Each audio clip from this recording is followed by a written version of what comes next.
పనిచేసి మీరు ఈ సీట్ను గెలిపించారు. తప్పకుండా గుండెల్లో పెట్టుకుంటాం మా కార్యకర్తలు. మిమ్మల్ని మీకు అన్ని రకాలుగా భవిష్యత్తులో ఈ ప్రభుత్వం మళ్ళీ మన పార్టీ అధికారంలోకి వస్తుంది.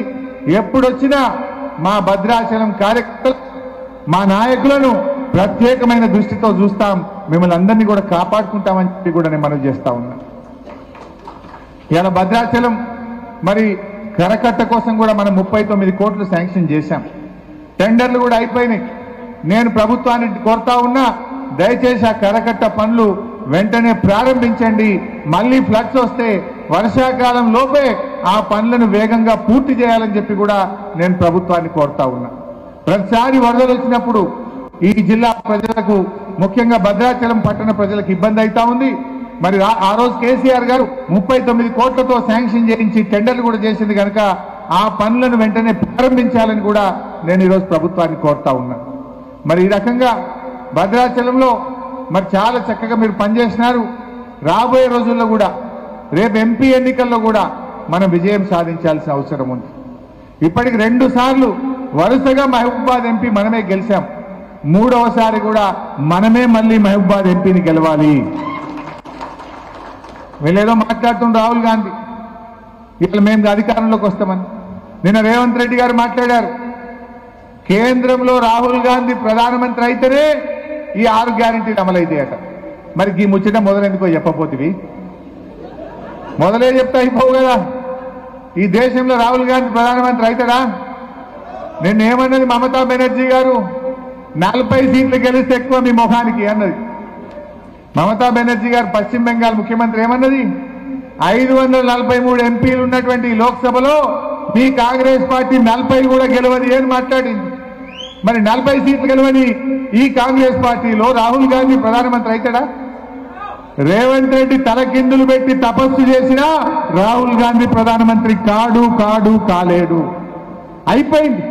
ఇండియా కూటమి ఇచ్చకపోయింది కదా.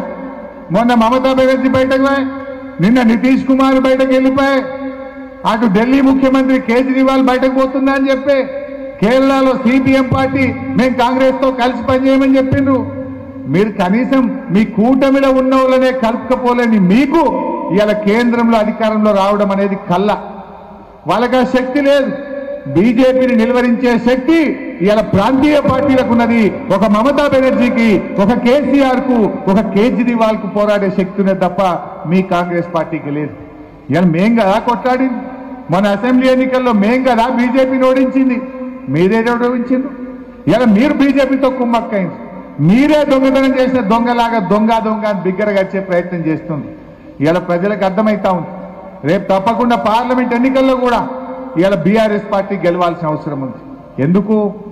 ఇవాళ గల్లీలో ఎవడు అధికారంలో ఉన్నా, ఢిల్లీలో ఎవడు అధికారంలో ఉన్నా, తెలంగాణ కోసం పోరాడేది ఒకే ఒక్కడు బీఆర్ఎస్ పార్టీ ఎంపీ. బీఆర్ఎస్ ఎంపీలే కొట్లాడగలుగుతారు. ఎందుకు ఈ మాట అంటున్నానో మీరు బాగా గుర్తు తెచ్చుకోండి. అందరికంటే ఎక్కువ మీకు తెలుసు. ఆనాడు రాష్ట్రం వచ్చిన తొలినాళ్లలో మన 7 మండలాలను ఆంధ్రాలో కలిపింది ఈ బీజేపీ కాంగ్రెస్లు కాదా?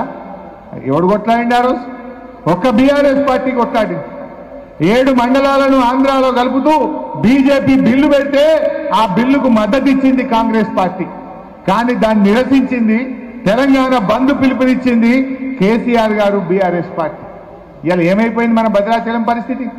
కనీసం ఇవాళ భద్రాచలంకు వచ్చే భక్తుల యొక్క కార్లు, బండ్లు పార్కింగ్ చేద్దామంటే భద్రాచలంలో జాగలేదు. డంప్ యార్డుకి జాగలేదు. ఈరోజు మనకు డంప్ యార్డుకున్నదే, శ్మశాన వాటికకు జాగలేదు.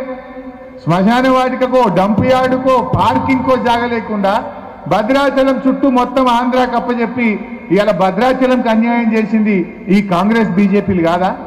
బిల్లు పెట్టింది బీజేపీ వాడు, మద్దతు ఇచ్చినోడు కాంగ్రెస్ వాడు. ఇద్దరే ఈ తోడు దొంగలే కదా మన భద్రాచలానికి, మన తెలంగాణకు అన్యాయం చేసింది. మన లోయర్ సీనియర్ పవర్ ప్రాజెక్టును ఇవాళ ఆంధ్రాకి అప్పచెప్పితే ఏడాదికి 1500 కోట్ల రూపాయలు ఈ రాష్ట్రానికి అన్యాయం జరిగింది.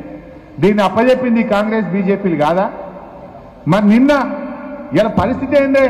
భద్రాచలం టౌన్లో కూడా 2 వార్డు మెంబర్లు ఆంధ్రాలోనే ఉంటాయి. గింత అన్యాయమా ఇదా?